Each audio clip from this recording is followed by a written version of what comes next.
3:15 in the morning, the Philippine Sea. The destroyer USS John Finn moved through the dark at 10 knots. The radar screens in the Combat Information Center were clear, but the ship was already under attack from a direction the sensors could not see. The air was heavy with salt and the sharp, oily smell of warm diesel exhaust. Below the stern, 12 shadows emerged from the black water, their wet suits glistening like oil in the faint moonlight. The Chinese naval commandos moved with a silent, practiced efficiency.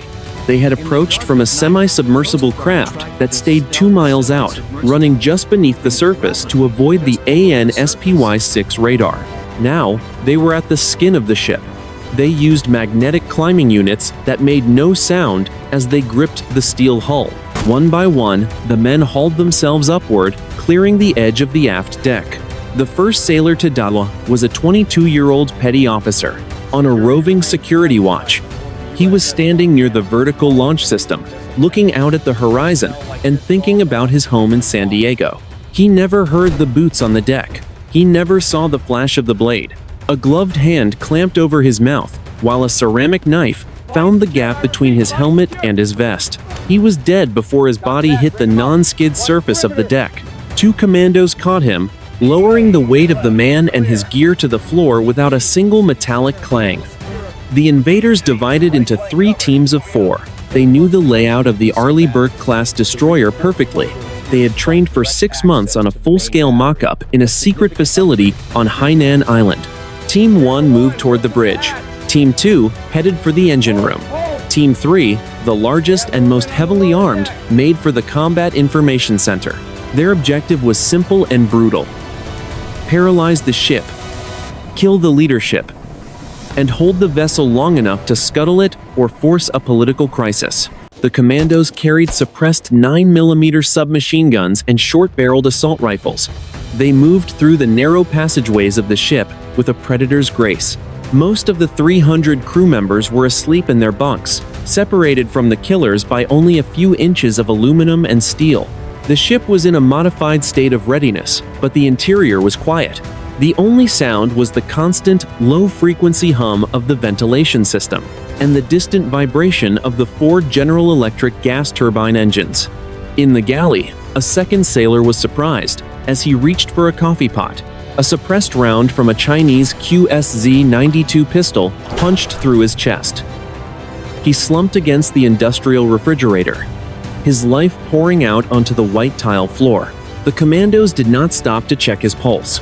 They stepped over the body and continued their march toward the nerve center of the ship. On the bridge, the officer of the deck was checking the navigation charts. The wind was picking up, gusting to 20 knots from the northeast. The sea was beginning to chop, sending sprays of white foam against the glass of the bridge windows. The bridge was bathed in a dim red light to preserve the night vision of the watchstanders. It was a scene of professional calm.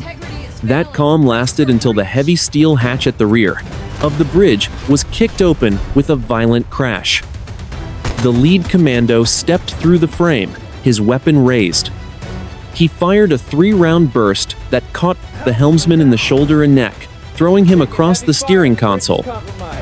The officer of the deck reached for his sidearm, but he was too slow. 2 more rounds struck the center of his chest, the impact slamming him back against the forward windows. Blood sprayed across the glass, obscuring the view of the dark ocean outside. The commandos moved into the bridge, shouting commands in Mandarin that no one understood. They began smashing the communication consoles with the butts of their rifles. They needed to ensure the USS John Finn could not scream for help. They had 5 minutes before the rest of the ship realized they were no longer alone. The humidity inside the ship began to rise as the ventilation system struggled with the open hatches. The air smelled of gunpowder and copper. Down in the berthing areas, a few sailors began to wake up, confused by the strange thuds and the sudden silence of the internal radio loops. One sailor sat up in his rack, rubbing his eyes, just as the red glow of a laser sight danced across his locker. The raid was no longer a secret. The slaughter was about to become a battle. 3:22 in the morning. The midship passageway of the destroyer. The 4 men of Team 3 reached the heavy steel door of the Combat Information Center. The air in the narrow corridor was stagnant. smelling of floor wax and the faint, metallic scent of the air conditioning. They did not use a breaching charge yet. Instead, one commando produced a specialized electronic bypass tool, pressing it against the keypad. The indicator light flickered from red to green with a soft, mechanical click that sounded like a gunshot in the silence. Inside the Combat Information Center, 12 sailors sat in front of glowing blue and green consoles. They were the eyes and ears of the USS John Finn, tracking hundreds of miles of airspace and water. They were focused on their screens, their headsets, muffling the sounds of the ship. The room was dark, illuminated only by the soft radiance of the liquid crystal displays. The tactical action officer was leaning over a desk, reviewing a contact report from a distant Pate Poseidon aircraft. The door swung open. The first commando stepped inside and swept his QBZ-19-1 short-barreled rifle from left to right. He did not hesitate. He fired a long burst that shattered 3 of the main radar consoles, sending glass and sparks flying into the faces of the operators. 2 sailors were thrown from their chairs as the 9mm rounds tore through their light blue work uniforms. The room erupted in screams and the smell of ozone from the fried electronics. "Get down! Get on the deck now!" a petty officer shouted. But his voice was cut short by a burst of fire that slammed him into a server rack. The commandos moved in a diamond formation, clearing the corners of the room with clinical precision. They were not here to take prisoners. They were here to blind the American lion. Within 60 seconds, the most advanced sea tracking center in the world was a wreck of broken glass, pooling blood, and smoke. Simultaneously, Team 2 was descending the vertical ladder wells toward the main engine room. They were deep in the belly of the ship now, 50 feet below the waterline. The temperature rose 10 degrees with every level they dropped. The roar of the 4 gas turbines was a physical weight, vibrating through their teeth and bones. The air was thick with the smell of hot oil and the deafening shriek of high-pressure steam. 2 civilian contracted technicians and 1 Navy machinist's mate were performing a routine check on a fuel pump. They never heard the commandos coming. The noise of the engines acted as a perfect veil. The lead commando fired from the ladder, the muzzle flashes swallowed by the massive scale of the machinery. The machinist's mate fell forward, his body caught in the railing of the catwalk. The technicians tried to run toward the emergency exit, but they were cut down before they could reach the handle. The commandos reached the main control console for the propulsion system. One of them pulled a brick of plastic explosive from his tactical vest.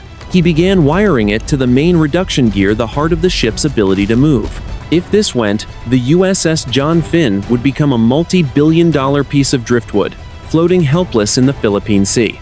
Back on the upper decks, the first organized resistance began.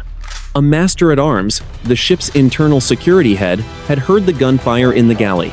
He pulled his M9 pistol and hit the manual override for the general quarters alarm. The sound was a rhythmic, piercing shriek that echoed through every compartment, every bunk, and every head on the ship. "General quarters! General quarters! All hands to battle stations! This is not a drill! Repeat, this is not a drill!" The voice on the loudspeaker was frantic. Throughout the ship, 300 sailors rolled out of their bunks. Some were in their underwear, some in flight suits. They reached for their boots and their helmets in the dark, their hearts hammering against their ribs. They didn't know who was on the ship. They didn't know how many. All they knew was that the skin of their home had been breached. In the armory, the duty officer struggled to unlock the heavy racks of M4 carbines. His hands were shaking so hard the keys rattled against the lock. He could hear boots running in the passageway outside, boots that didn't sound like Navy-issued sea boots. They sounded heavy, fast, and purposeful. The ship groaned as the helmsman's dead weight shifted on the bridge, causing the rudder to kick 5 degrees to starboard. The USS John Finn began a slow, uncommanded turn into the swells. The ocean slapped against the hull, a cold reminder that the water was waiting for anyone who failed to hold the deck. 3:25 in the morning. The main transverse passageway on the second deck. The red emergency lights flickered on, casting long, bloody shadows against the gray steel bulkheads. The screaming of the general quarters alarm was a physical blow to the ears. It was no longer a stealth mission. It was a race. The air in the narrow corridor was rapidly filling with the acrid, metallic stink of burnt gunpowder. The ship's master-at-arms, a 15-year veteran named Miller, finally wrenched the armory door open. 3 sailors scrambled inside behind him. They didn't grab vests. They didn't grab helmets. They grabbed M4 carbines and slammed 30-round magazines into the magwells. The sound of 4 bolts stripping rounds into chambers was the first real sound of the American counterattack. "Check your lanes! Move toward the bridge!" Miller shouted over the klaxon. He stepped into the passageway and immediately slammed his back against the bulkhead. 30 feet away, a flash of black fabric moved across an intersection. Miller didn't wait to identify the uniform. He squeezed the trigger. The M4 carbine barked 3 times, the muzzle flashes illuminating the hallway like a strobe light. The 5.56mm rounds punched into the steel wall, sending a shower of white-hot sparks across the deck. The commandos from Team 3, retreating from the wreckage of the Combat Information Center, returned fire instantly. Their suppressed weapons made a frantic, mechanical clicking sound, but the impact of the bullets was anything but quiet. The rounds chewed through the thin aluminum lockers lining the hallway. One sailor behind Miller screamed as a bullet ricocheted off a pipe and tore through his thigh. He went down hard, his rifle clattering onto the deck. "Man down. Officer down in passageway. Bravo." Miller keyed his radio, but all he heard was static. The commandos had deployed portable electronic jammers. The ship was now a collection of isolated islands of men, fighting in total radio silence. The environment inside the ship was turning into a nightmare of smoke and heat. The ventilation fans had stopped, and the humidity from the tropical sea air was beginning to condense on the metal surfaces. The decks were becoming slick with a mixture of seawater, hydraulic fluid, and blood. Every corner was a potential kill zone. Every shadow was a target. On the 3rd deck, a group of 20 sailors from the engineering department tried to make a stand near the laundry room. They had no rifles. They had fire axes, heavy wrenches, and 2 Code 2 fire extinguishers. They heard the heavy, rhythmic thud of boots coming down the ladder well. The lead commando from Team 2 rounded the corner and leveled his weapon. "Wait!" one sailor yelled, his hands up. The commando did not wait. A burst of fire caught the sailor in the throat, spray painting the white bulkhead behind him a vibrant, wet crimson. The engineers reacted with the desperation of trapped animals. One sailor hurled a heavy pipe wrench with everything he had. It struck the commando in the shoulder, spinning him around. Another sailor triggered a fire extinguisher, filling the narrow space with a blinding cloud of white chemical powder. In the chaos, the sailors charged. It was a mess of flailing limbs and blunt objects. A wrench smashed into a commando's helmet, cracking the carbon fiber. But the invaders were better trained and better armed. The commando pulled a sidearm and fired blindly into the white fog. 4 more sailors fell, their bodies piling up in the cramped space. On the bridge, the invaders had finished their work. The commanding officer of the USS John Finn lay slumped over the navigation table, his white uniform stained dark. The lead commando looked at his watch. 11 minutes had passed since they cleared the aft deck. They held the bridge. They held the Combat Information Center. But they could hear the growing roar of the American crew waking up. The sounds of shouting and the heavy clacking of rifle bolts were coming from every direction. The commando picked up the bridge handset and spoke into the internal ship's phone system. His voice was cold and clear, echoing through the speakers in every berthing area. To the crew of the United States ship, John Finn. This vessel is now under the authority of the People's Liberation Army. Drop your weapons and remain in your quarters. Any person found in the passageways will be executed immediately. Miller, still pinned down near the armory, heard the message. He looked at the bleeding sailor at his feet. He looked at his M4 carbine. He spat on the deck. "Not on my watch," he whispered. He reached into his vest and pulled out a flashbang grenade. The metal pin was cold against his finger. The battle for the ship was no longer a raid. It was a war for every inch of steel between the bow and the stern. 3:28 in the morning. The main deck passageway of the USS John Finn. Master-at-Arms Miller pulled the pin on the flashbang and hurled it around the corner.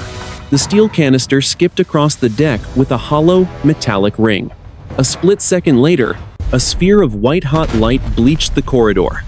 The roar of the detonation cracked eardrums and shattered the glass on the emergency light fixtures. Miller surged around the corner before the smoke could settle. His M4 carbine was tucked tight into his shoulder. Two Chinese commandos were reeling, their hands over their eyes, their weapons swinging wildly. Miller did not hesitate. He fired a controlled burst into the center of the first commando's chest. The 5.56mm rounds ripped through the tactical vest, spinning the man around. The second commando tried to raise his rifle, but Miller's second burst caught him in the throat. The man slammed against the bulkhead and slid down, leaving a thick, dark smear on the paint. "Clear! Move up!" Miller barked to the two sailors behind him. The air was thick with the smell of scorched insulation and the chemical bite of the grenade. The floor was slick with hydraulic fluid from a ruptured line overhead. Every step was a gamble. The ship was groaning, the hull shuddering as it took a heavy swell on the beam. In the berthing areas, the scene was pure chaos. Sailors were fighting in their t-shirts and shorts, wielding heavy flashlights and fire extinguishers.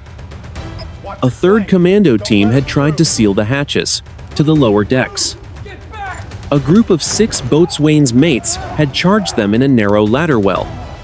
It was a brutal, primitive collision of bodies. One sailor used a heavy steel wrench to cave in a commando's goggles. The commando fought back with a combat knife, slashing the sailor across the forearm. They tumbled down the ladder together, a mass of cursing men and tearing fabric. The death toll was rising.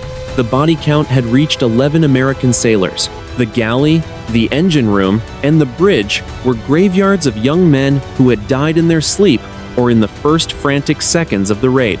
The smell of blood was everywhere now, mixing with the hot, wet air of the Philippine Sea. The ship felt smaller, the walls closing in.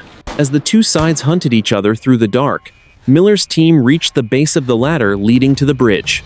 The internal speakers were still crackling with the commando's demand for surrender. Miller looked at the faces of the two young sailors with him.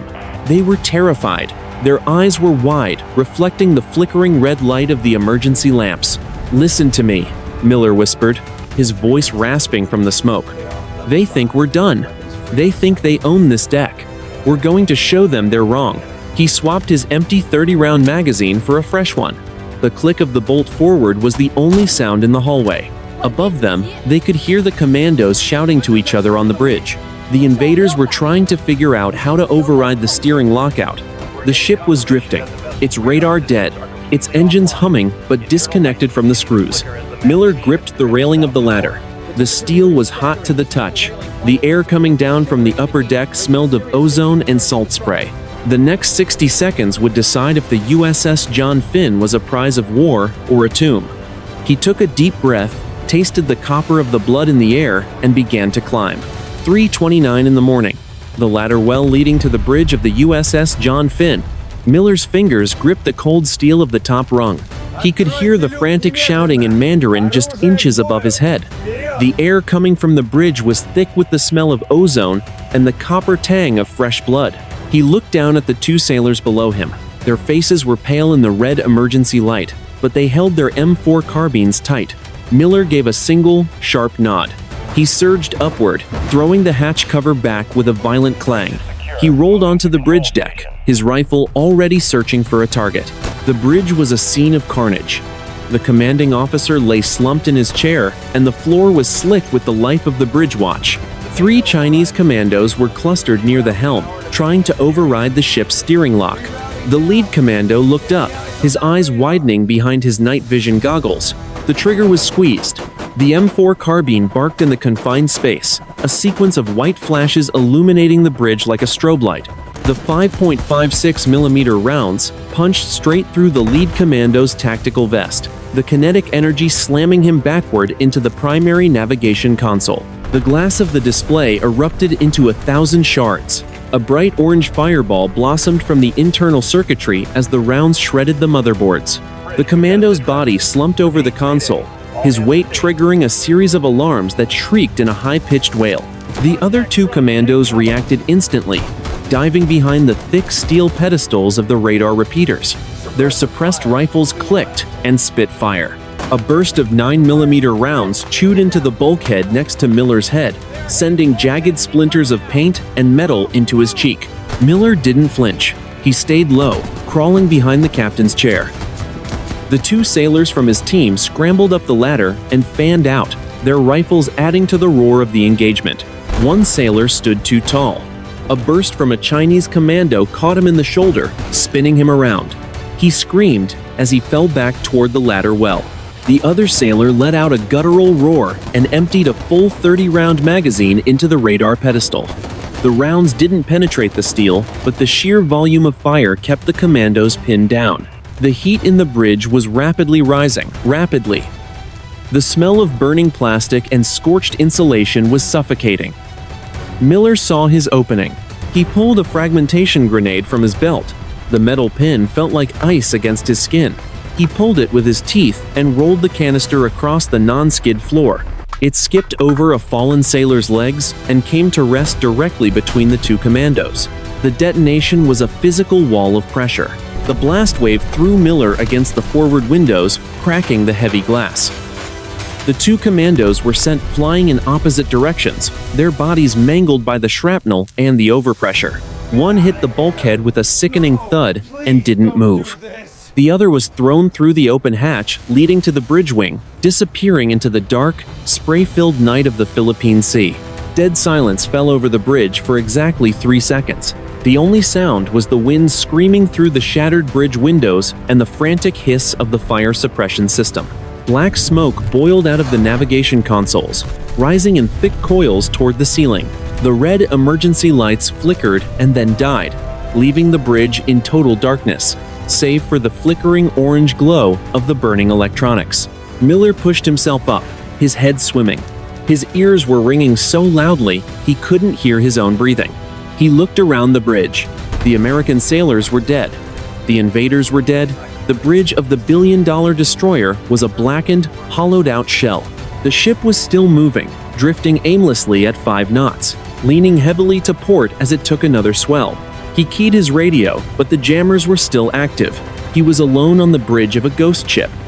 He looked out through the cracked glass at the black horizon. Somewhere out there, the rest of the Chinese team was still alive. And somewhere else, the United States Navy was racing to find them. But for now, the only thing Miller could hear was the cold water of the Philippine Sea slapping against the hull. 3:32 in the morning. Deep in the hull of the USS John Finn. The main engine room was a furnace of noise and vibrating steel. The 4 gas turbines screamed at a pitch that made the air itself feel like it was shattering. Chief Petty Officer Henderson led a group of 6 engineers through the auxiliary machinery room. They had 1 M9 pistol and 4 heavy pipe wrenches. The air smelled of hot grease and the sharp ozone of a short-circuited panel. 50 feet away, 2 Chinese commandos were finishing the wiring on a block of plastic explosive. The explosives were strapped to the main reduction gear, the massive assembly that turned the engine power into thrust. Henderson didn't wait for a tactical plan. He couldn't. If the reduction gear blew, the ship was finished. He raised the M9 pistol and fired 3 times. The muzzle flashes were swallowed by the massive scale of the turbines, but the result was immediate.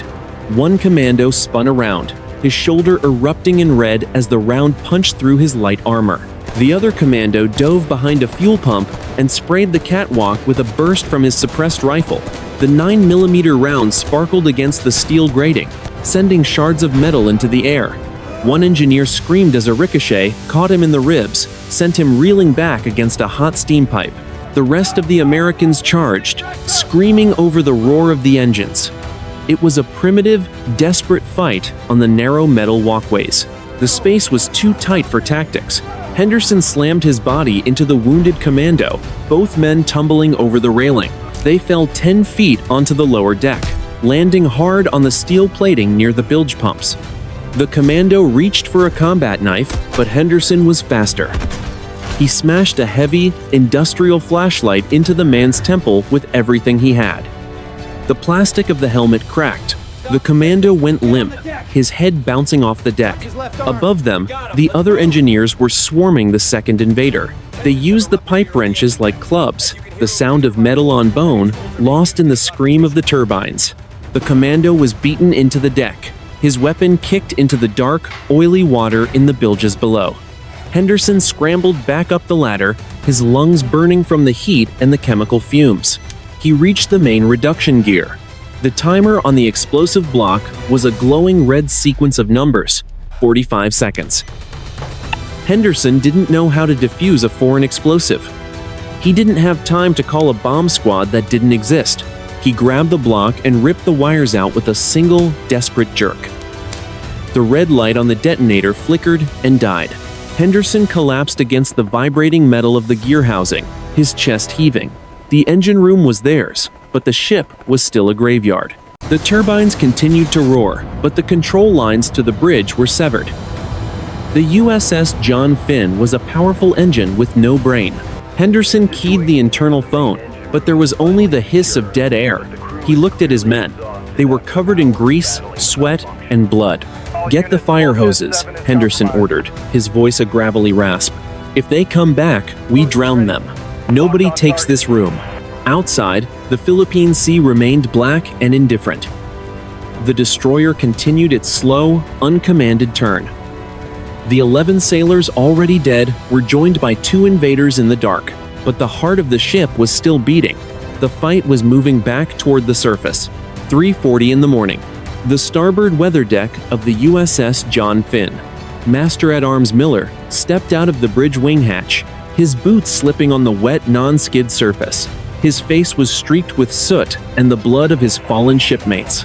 Below him, near the midship rail, the last 4 Chinese commandos were preparing to vanish. A low, black shape was bobbing in the swells 30 yards off the hull. It was the semi-submersible craft, its low profile nearly invisible against the dark waves. The commandos were leapfrogging toward the edge, their suppressed rifles spitting small flashes of light as they covered their retreat. They had left 11 Americans dead in the passageways. They had crippled the bridge. Now, they were going to escape into the night. Miller dropped to one knee and reached for a mounted M2 50 caliber machine gun bolted to the rail. The heavy steel spade grips were cold and wet.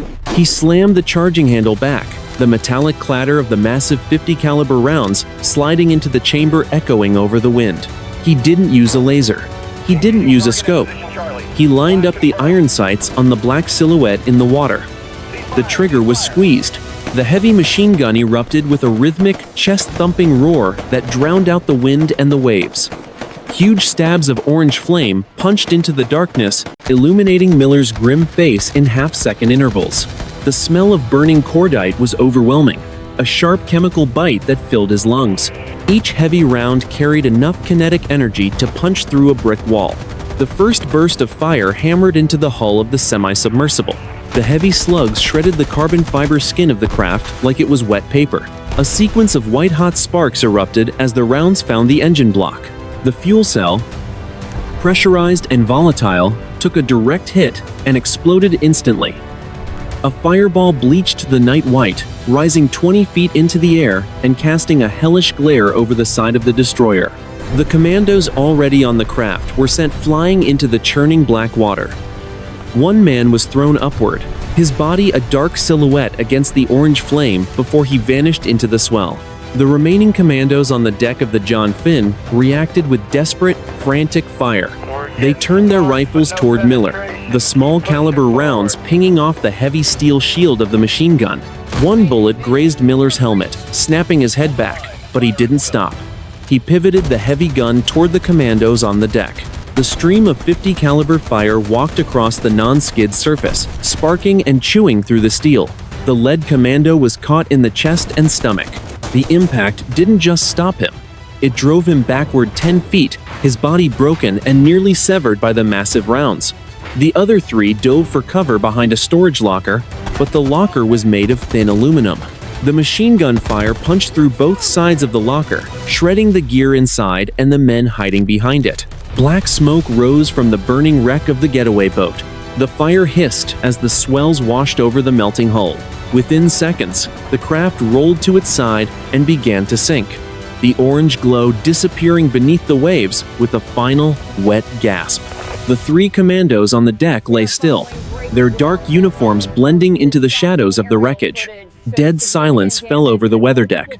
The only sound was the wind and the heavy, metallic clink of the machine gun's hot barrel cooling in the salt air. Miller let go of the grips. His hands were shaking. The heat from the gun was still radiating against his skin, a sharp contrast to the cold spray of the sea. The extraction was gone. The boarders were neutralized. Miller looked down at the deck. He saw a spent casing rolling back and forth with the motion of the ship. He looked back toward the bridge where his captain lay. The cost of holding the ship was written in the blood on his hands and the 11 empty bunks below. He picked up his M4 carbine and began to walk toward the aft deck. The raid was over, but the ship was still dark and the night was far from finished. 3:55 in the morning, the air over the Philippine Sea. The low, rhythmic thumping of twin T-700 engines beat against the heavy tropical humidity. An MH-60 Sierra helicopter, call sign Nighthawk 7-1, sliced through the darkness at 140 knots. The pilot, Lieutenant Commander Sarah Jenkins, sat encased in the green glow of her night vision goggles. Below her, the ocean was a vast, undulating sheet of black glass, broken only by the white wake of a ship that was not where it was supposed to be. John Finn, Nighthawk 7-1, is on station. We have visual on your position, Jenkins said into her boom mic. The radio static was finally clearing as the helicopter's powerful onboard systems burned through the last of the Commandos' portable jammers. We see smoke on your starboard side and fire in the water. Report status, over. The response from the destroyer was a rasping, exhausted voice that sounded like it had been dragged through gravel. Nighthawk, this is Master-at-Arms Miller. The bridge is compromised. The Combat Information Center is down. We have 11 KIAs. I repeat, 11 personnel killed in action. The borders are neutralized, but we need immediate medevac and security reinforcement. The interior of the helicopter was a cramped, vibrating world of tactical gear and dim red light. Two door gunners sat behind their M240 machine guns, their eyes scanning the dark water for any signs of the Chinese semi-submersible. The air inside the cabin smelled of hydraulic fluid and the sharp, chemical tang of jet fuel. When Miller's report hit the headsets, the cockpit went silent for 3 heartbeats. 11 dead, on a single ship, in peacetime. Copy that, John Finn, Jenkins replied, her voice tightening. We are moving in for a fast rope insertion on the aft flight deck. We have a surgical team and 6 security personnel ready to deploy. Clear the deck and stand by. The MH-60 Sierra flared its nose, the massive rotor blades tilting back to bleed off airspeed. The rotor wash hit the surface of the Philippine Sea, kicking up a violent storm of white spray that rose 30 feet into the air. The helicopter hovered 50 feet above the destroyer's landing pad, the downwash slamming into the deck with the force of a hurricane. The salt spray mixed with the lingering smoke from the burnt getaway boat, creating a gray, choking mist. The cabin door slid open with a metallic crash. 2 thick, fast ropes were kicked out into the void.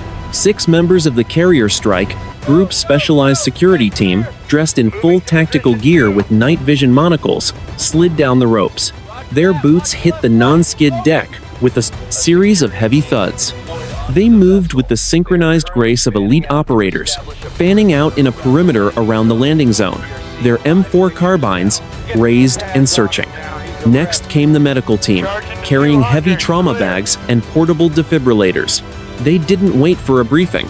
They followed Miller, who met them at the hatch, his uniform torn and his face a mask of dried blood and soot. The rotor wash was still screaming around them, shouting, "Get to the bridge," Miller yelled, pointing upward. "And the galley. We have men bleeding out in the passageways." The helicopter didn't land. It pulled away into a low hover, circling the ship like a predatory bird. The door gunners kept their weapons trained on the dark horizon, waiting for a second wave that might never come. The searchlight on the belly of the Sierra, its beam dancing across the shattered windows of the bridge and the scorched metal of the weather deck. Inside the ship, the arrival of the reinforcements changed the atmosphere instantly.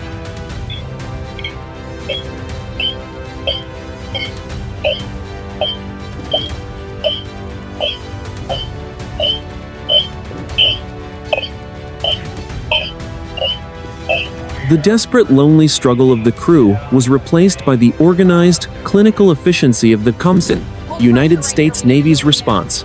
The medical team began triaging the wounded in the red-lit passageways.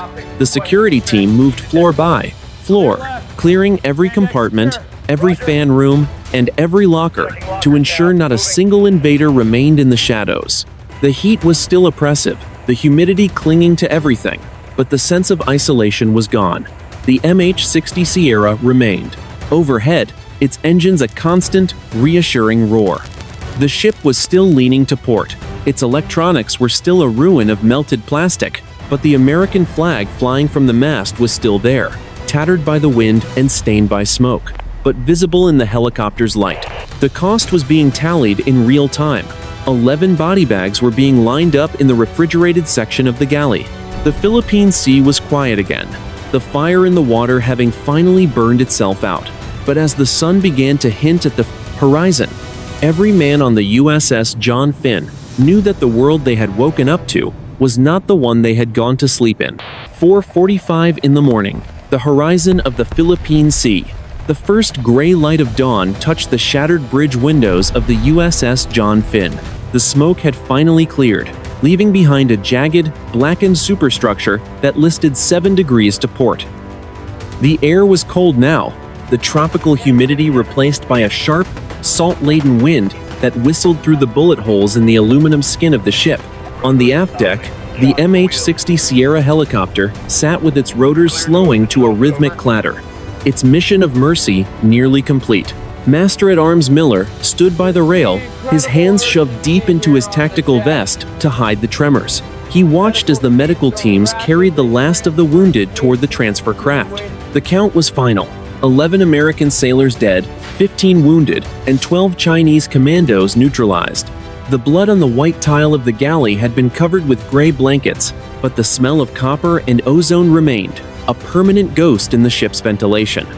The price of a 10-minute lapse in the dark was written in the rows of black bags lined up near the helicopter pad. 2 miles to the north, the silhouettes of Carrier Strike Group 5 began to appear against the rising sun. The USS Ronald Reagan led the formation, its massive gray bulk cutting through the swells like a moving mountain. FA-18 Super Hornets circled overhead, their engines a distant, comforting thunder that signaled the end of the destroyer's isolation. The ship was no longer alone, but the silence inside its passageways was heavier than it had been 3 hours ago. Chief Henderson emerged from the hatch, his face covered in the black grease of the engine room and the soot of the auxiliary machinery space. He walked over to Miller and handed him a plastic cup of lukewarm coffee. Neither man spoke for a long time. They looked at the blackened spot on the deck where the .50 caliber machine gun had barked in the night. The spent brass casings had been swept into a neat pile, glinting like dull gold in the morning light. "Engines are online," Henderson said, his voice cracking from the chemical fumes. "We can't steer from the bridge, but we can slave the controls to the aft steering station. We will make it to Guam under our own power." Miller nodded slowly. He took a sip of the coffee and winced. It tasted like burnt beans and jet fuel, the flavor of a navy that had survived a nightmare. The bridge was a tomb of high-tech glass and shredded wire. Technicians from the carrier were already on board, stripping away the melted consoles and trying to salvage the hard drives from the internal servers. They worked in a grim, professional silence, stepping carefully around the chalk outlines on the floor. The commanding officer's chair was empty, the leather torn by shrapnel, a silent testament to the speed of the transition from routine patrol to high-intensity combat. The Philippine Sea was a deep, uncaring blue as the sun climbed higher. The waves washed away the last traces of the oil slick from the sunken commando craft. The ocean did not remember the fire, the flashbangs, or the screams in the ladder wells. But the men of the USS John Finn would remember every second of the 11 minutes that changed their lives and the nature of the Pacific frontier. "Make a hole!" a sailor shouted, as a detail began to move the fallen toward the transfer craft for the journey to the carrier's morgue. Miller stood at attention, his hand rising in a slow, jagged salute as the first stretcher passed by. The wind caught the flag on the fantail, snapping it hard against the pole. The ship began to move. its screws churning the water into a thick white foam as it turned toward the east. The battle was over. The ship had been held, but as the destroyer joined the wake of the carrier, the realization settled over the fleet like a cold fog. The borders of the conflict had shifted. The shadow war had come to the surface. The USS John Finn would be repaired, the steel would be patched, and the glass would be replaced. But the 11 empty racks in the berthing area would remain a scar that no shipyard could ever heal. Miller turned away from the rail and headed back inside the skin of the ship. There was work to be done. There were reports to write and a crew to hold together. The day was beginning, but for the John Finn, the night would never truly end.